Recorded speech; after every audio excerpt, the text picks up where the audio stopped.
There are three forces that quietly control the world: seduction, confidence, power. Not traits, not talents, tools of domination. They shape who gets heard, who gets followed, and who gets erased, long before merit even enters the conversation. People chase money. They build armies, but those who master even one of these forces bend outcomes. And those who master all three, they don't compete. They control the board. Machiavelli saw it centuries ago. While others were chasing titles and alliances, he was decoding the invisible mechanics of human control. He wasn't writing about rulers, he was writing about how people surrender without realizing it. To him, seduction wasn't about charm or attraction. It was about making yourself impossible to ignore. In boardrooms, courtrooms, and backroom deals. Being the person people talk about when you leave the room. Being the one they adjust themselves for, without knowing why. Confidence wasn't a buzzword, it was your armor in the social arena, not just how you felt, but how others felt around you. Because when you walk like you belong, they assume you do. And power, it wasn't something you seized, it was something others gave you. Because they believed you already had it. These aren't separate abilities, they feed each other. Seduction opens doors, confidence holds the room, power decides who walks out standing. You don't have to be perfect, you just have to be undeniable in their minds. Once you learn how to weave perception into influence, the world starts responding to you in ways it never did before. And that's when the shift happens. You stop chasing, you start pulling. You don't win attention by being the loudest, you win it by being the most unforgettable question in the room. Forget being the most attractive. Be the one they can't figure out. Seduction doesn't begin with beauty, it begins with uncertainty, the kind that lingers after you're gone.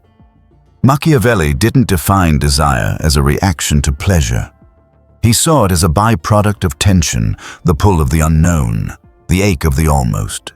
As he said, men are driven more by fear of loss than the promise of gain.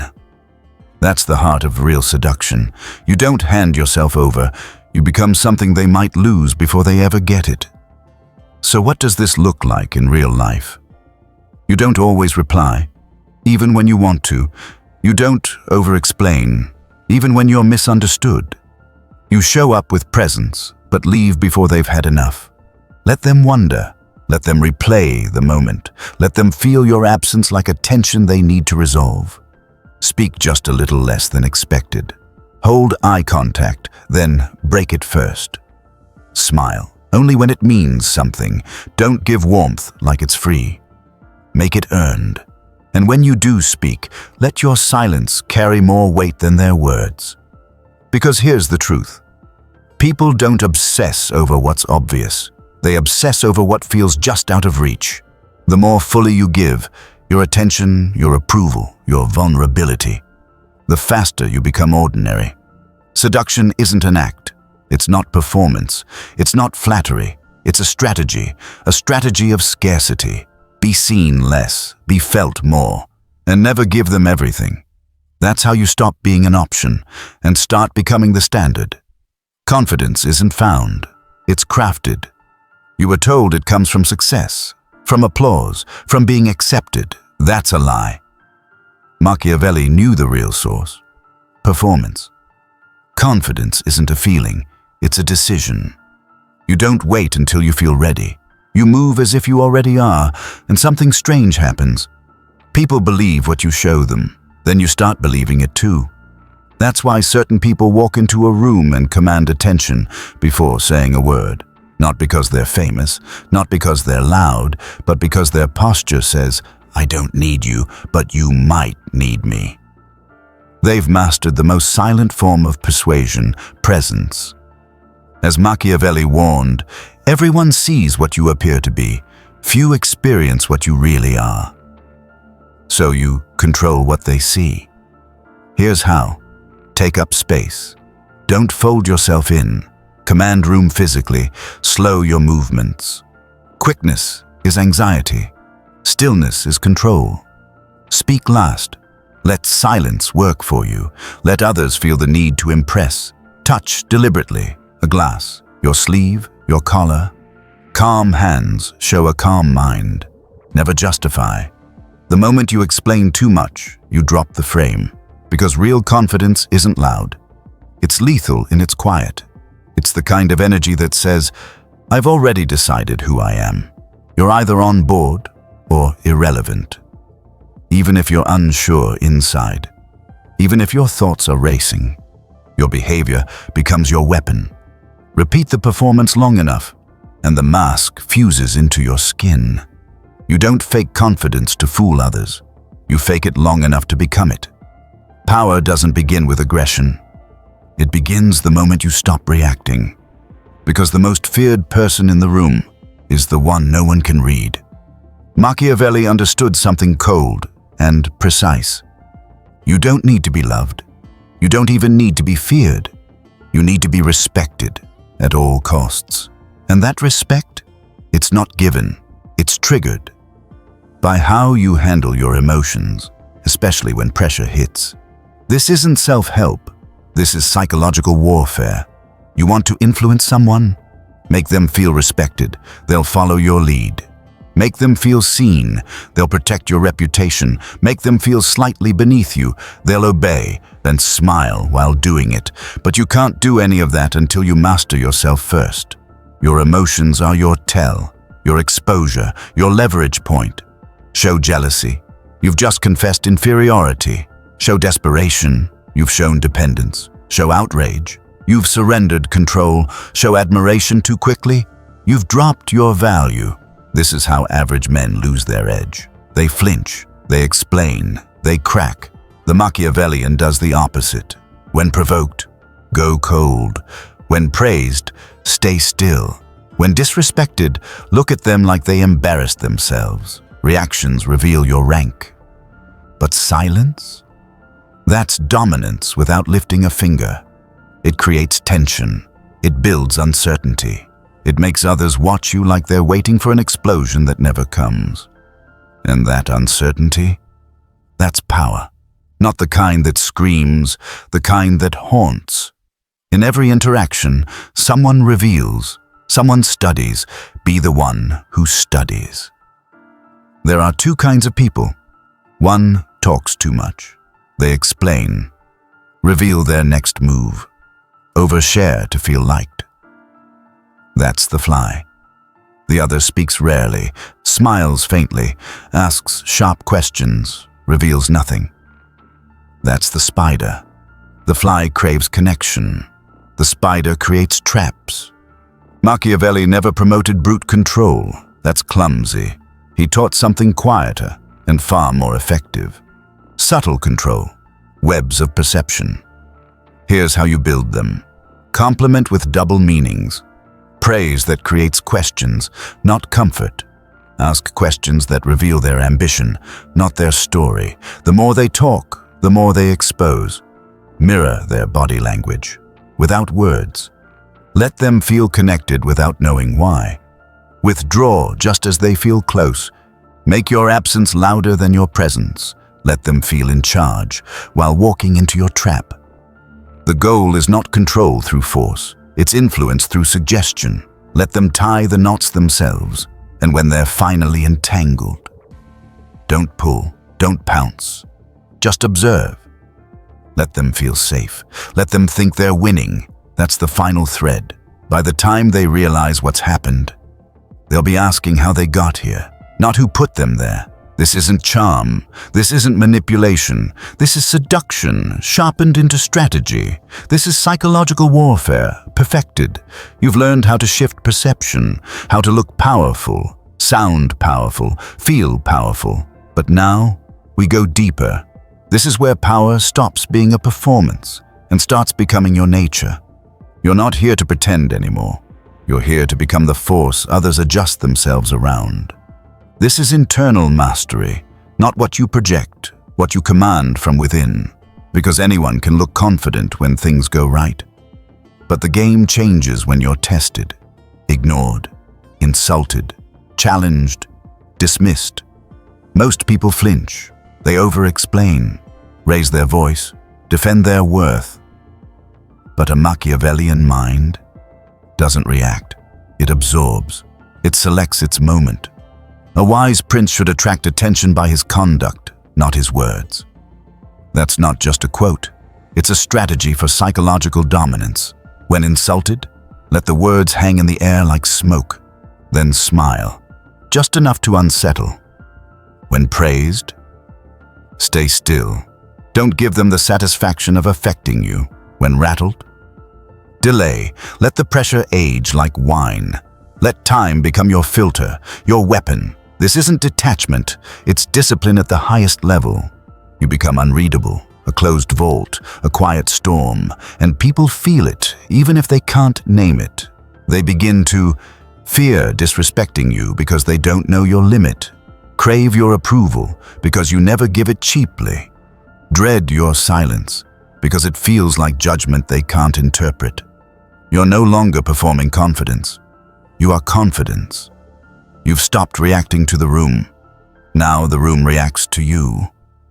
Real power doesn't announce itself. It enters quietly and waits. While most people scramble to be heard, the Machiavellian observes. Because silence isn't empty, it's pressure. Most people fear it. They rush to fill it with explanations, nervous laughs, apologies, and noise. But not you. You let silence work for you. A wise man does at once what a fool does at last. Silence, to the untrained, feels like a void. To the strategic, it's a weapon, a psychological chokehold. Here's how you wield it. Respond with longer pauses than expected. Let them feel your time is deliberate, not reactive. Delay your approval. Make them sit in the uncertainty of not knowing where they stand. When accused, go still. Say nothing. Watch the discomfort build. Your silence becomes the mirror to their weakness. In group settings, say one sharp sentence and withdraw. Let others echo your presence in your absence. You don't need to dominate a conversation to own it. You just need to control the space between the words. That's where perception forms. That's where status shifts. That's where myths are born. Because people don't remember everything that's said. They remember what wasn't. They obsess over the gaps. Replay what you didn't explain. Overanalyze your stillness. Assign meaning to your mystery. In those gaps, you become a question they can't stop trying to answer. And that's the difference between being heard and being unforgettable. Approval is a drug, and most people are addicts. They chase validation, lower their standards, overextend just to be chosen. But every time you seek approval, you bleed power. Machiavelli understood this addiction better than most. Whoever wants less, holds more. The less you need, the more others adjust to your gravity. Power isn't always in pursuit. It lives in restraint. Not because you're cold, because you're precise. This is how you apply rejection strategically. When someone tries too hard, don't reward them. Step back. When someone fails your standard, withdraw silently. No need to explain. When invited, don't rush to say yes. Let your time feel costly. When insulted, respond with amused stillness. Nothing disarms faster than indifference. Rejection builds scarcity. Scarcity builds mystique. And mystique? That's where desire blooms. The ultimate seduction isn't chasing. It's being desired by many and choosing only a few. Because when people realize they're replaceable, but you're not, everything shifts. You can posture, perform, even dominate the room, but if your mind isn't aligned, you will break the moment you're tested. Because everything others feel from you, your presence, your energy, your dominance, starts with your inner voice. And if that voice is insecure, it shows. Machiavellian minds don't run on kindness. They run on clarity. They don't whisper, "You're enough." They declare, "Become more or be ruled." Here's how to rewrite your internal battlefield. Replace, "I hope they like me" with, "Let's see if they qualify." Replace, "I'm nervous" with, "This is how power sharpens itself." Replace, "What if they reject me?" with, "Good, they just showed me their ceiling." Replace, "Why did they do that to me?" with, "I allowed it. Never again." This isn't about feeling good. It's about becoming undeniable, especially when no one's watching. Machiavelli would tell you, no one owes you respect. You take it by becoming unshakable. And that starts not in the room, but in your reflection. Every conversation is a game of perception. And in that game, there's always a frame, an unspoken lens through which every word, every action, every glance gets interpreted. The person who defines that lens controls the entire reality. Most people argue about facts. Machiavellians argue about meaning. They don't fight over the message. They control the filter the message passes through. Because if you set the context, you never have to prove your point. The room sees it your way, by default. Here's how to control the frame in real time. If someone says, "You're arrogant," say, "Confidence only looks like arrogance to the insecure." You didn't defend yourself, you redefined the insult. If someone talks over you, pause. Then ask, "Are you done?" You didn't escalate. You froze the room, took the frame back. If someone gossips in front of you, ask, "Why are you so comfortable telling me this?" One question, and suddenly they're the one under scrutiny.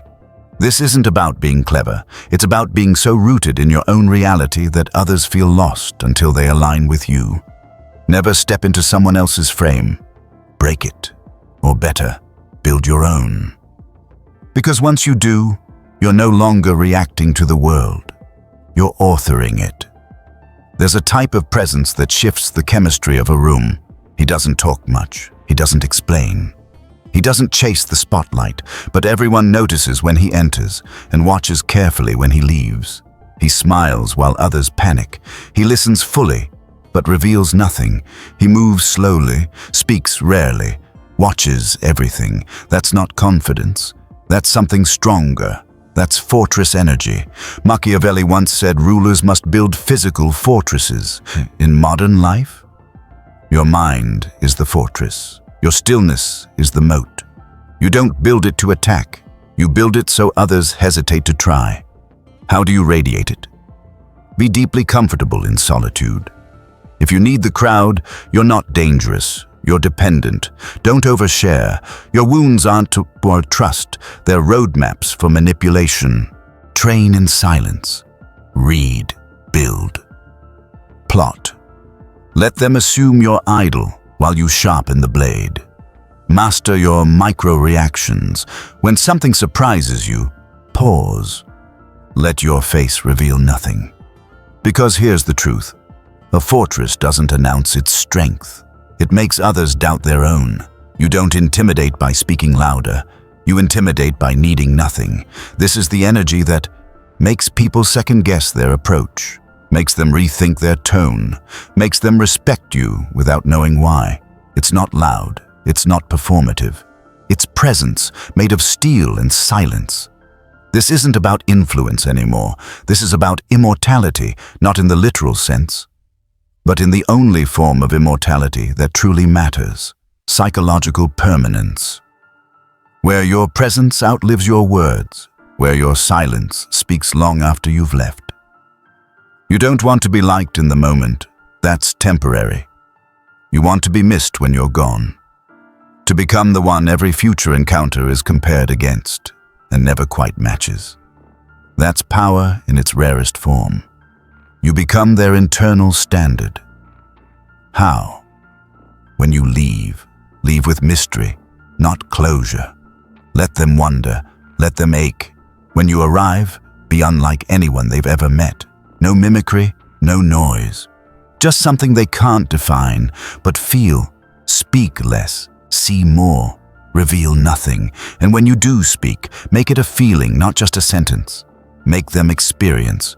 Or danger permission, disruption, then vanish. Let their mind do the work. Let the silence echo. Let their next relationship, business partner or mentor, feel incomplete simply because they're not you. Because the human brain craves contrast, and when you are that contrast, you become the absence that haunts the room. This is how legends are made, not by always being there, but by being the one no one else can replace. The most powerful story about you is the one you never tell. Machiavelli understood something that most never grasp. You don't fight rumors. You feed the fire, then control the wind. Let people talk. Let them wonder. Let their imaginations do the work for you. Because when people construct a myth about you, they always build you bigger than you actually are. They fill in blanks with fantasy.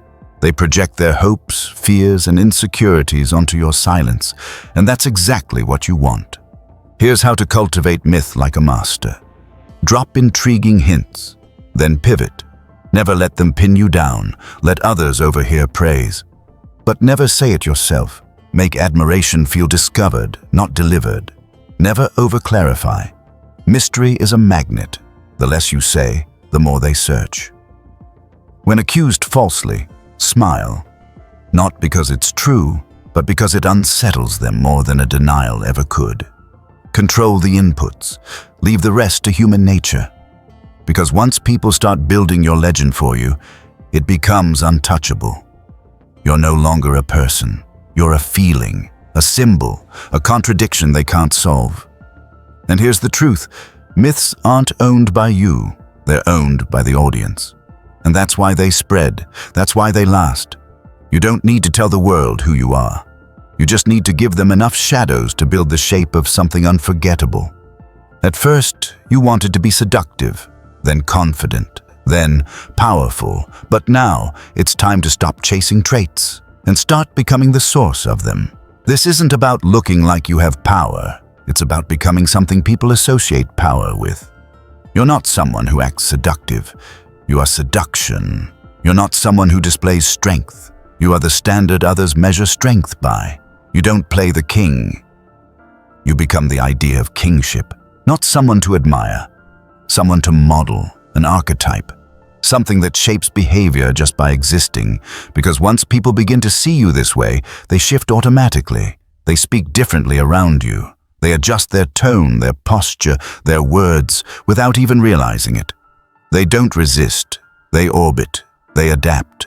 They surrender. And here's where everything changes. The mask becomes your skin. You no longer need to think about tactics, or positioning, or what to say next. Because you are the tactic, the strategy, the blueprint. People don't just follow you. They begin to shape themselves in response to you. And that is the final stage of influence. You don't dominate, you define. You've walked through fire, but you didn't flinch. You learned how to move through this world without asking permission. By now, you've mastered the unspoken weapons. Seduction without surrendering your value. Confidence, performed until it became truth. Power, wielded in silence, framed through absence. Perception, bent to your design. Presence, engineered to haunt. But this isn't just strategy. This is something far more dangerous. This is a blueprint for dominion. To walk into rooms like weather, to build presence like a storm, to be the standard others compare themselves to. Ghost, they can't forget. Mirror that exposes their flaws.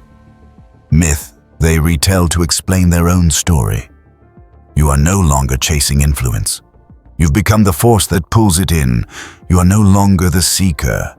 You are the reason people seek. You're not here to fit in. You're here to be the frame through which others define reality. And from this moment forward, your legend begins. To truly understand how to master these profound principles of power and influence in any situation, delve into Machiavelli's timeless and groundbreaking work, The Prince. Find the link to acquire your copy in the description below. If you see me again, well, congratulations. It means you're starting to think differently. It means you're paying attention. And if that's the case, you already know what to do next. Because in a world full of manipulation, silence, and strategy, you don't follow the noise. You follow the power.